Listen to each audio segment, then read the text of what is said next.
Olá, seja muito bem-vindo. Este é o canal A Voz Interior e o meu nome é Camila Brito. Decreto do dia. Eu sou o que o Criador é, portanto, eu sou, eu estou no coração puro e limpo. O coração puro vê a Deus, isto é, sente que o eu sou, por ele se manifesta e exprime para a humanidade seus atributos e dons, e nos pode dar o que soubermos e pudermos desejar. Porque nenhum olho humano viu, nenhum ouvido ouviu e nenhum homem ainda pode compreender as coisas que o Pai já tem preparadas para aqueles que descubram e sigam suas leis. No livro O Despertar de uma Nova Consciência, do escritor Eckhart Tolle, ele diz: papéis pré-estabelecidos. É claro que pessoas diferentes desempenham funções distintas neste mundo. Não poderia ser de outra maneira. No que se refere à capacidade intelectual e física, conhecimento, habilidades, talentos e níveis de energia, os seres humanos apresentam desigualdades significativas. O que importa não é a função que cumprimos, mas se nossa identificação com ela chega a tal ponto que nos envolve e se torna um papel que interpretamos. Sempre que assumimos papéis, estamos inconscientes. No instante em que nos flagramos fazendo isso, esse reconhecimento cria um espaço entre nós e o papel. É o começo da libertação. Quando estamos identificados ao máximo com um papel, confundimos um padrão de comportamento com quem nós somos e nos levamos muito a sério. Também designamos automaticamente para os outros funções que se ajustam às nossas. Por exemplo, quando nos consultamos com médicos que se identificam de forma total com a sua profissão, para eles, não somos seres humanos, e sim pacientes ou casos clínicos. Embora as estruturas sociais do mundo contemporâneo sejam menos rígidas do que as das culturas antigas, ainda existem funções ou papéis pré-estabelecidos com as quais as pessoas se identificam de imediato e que assim se transformam numa parte do ego. Isso faz com que as interações humanas sejam privadas de sua autenticidade e se tornem desumanas e alienantes. Os papéis pré-determinados podem nos dar uma sensação de identidade relativamente agradável, mas no fim das contas, nos perdemos em meio a eles. As funções exercidas em organizações hierarquizadas, como os meios militares, a igreja, instituições governamentais e grandes corporações, tendem a fazer com que as pessoas se tornem identidades representadas. As relações humanas genuínas passam a ser impossíveis quando nos confundimos com um papel. Há papéis pré-estabelecidos que podemos chamar de arquétipos sociais. Alguns deles são o de esposa de classe média, não tão comum quanto costumava ser, mas ainda disseminado. O do machão, a da mulher sedutora, o do artista não conformista e o de uma pessoa culta, aquela que exibe seus conhecimentos de literatura, artes plásticas e música da mesma maneira que outros indivíduos ostentam uma roupa sofisticada ou um automóvel caro. Há também o papel universal do adulto. Quando o representamos, o que predomina na visão que temos de nós mesmos e da vida é a seriedade, a responsabilidade, a descontração e a alegria não fazem parte dessa interpretação.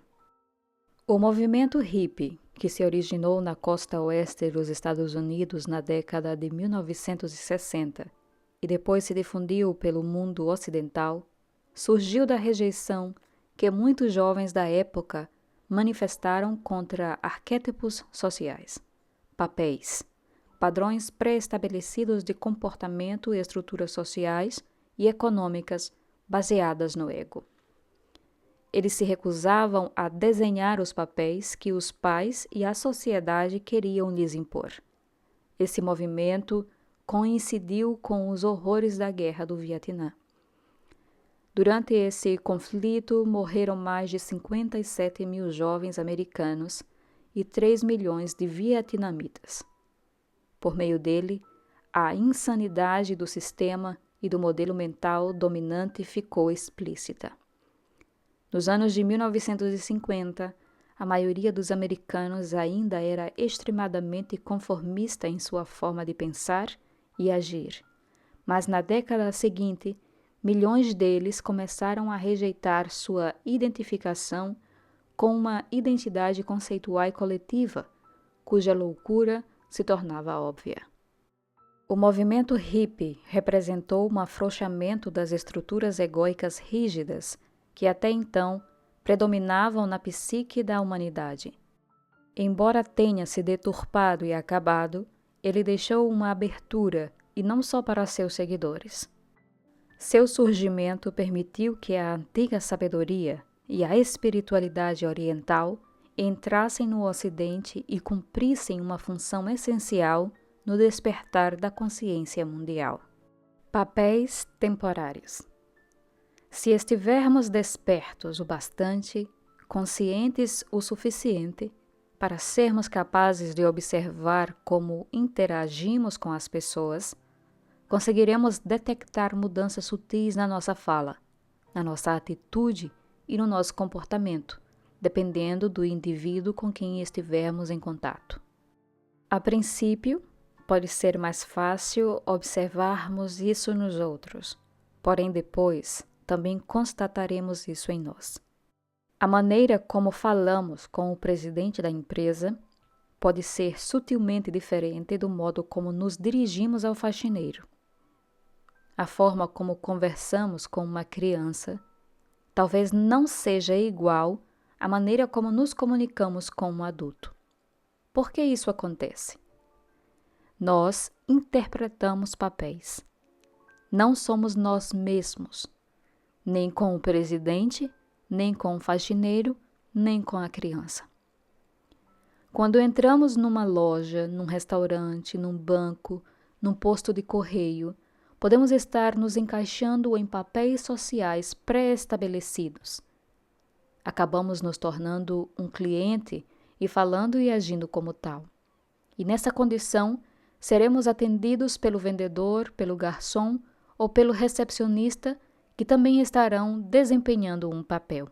Uma série de padrões condicionados de comportamento entra em ação entre duas pessoas para determinar a natureza da interação.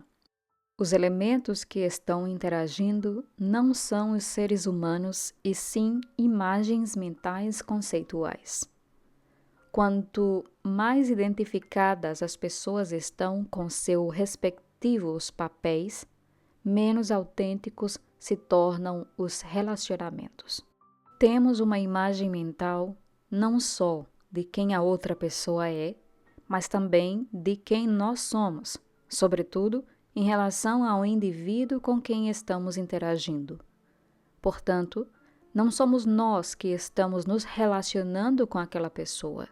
Quem pensamos que somos é quem está se relacionando com quem acreditamos que a outra pessoa é e vice-versa.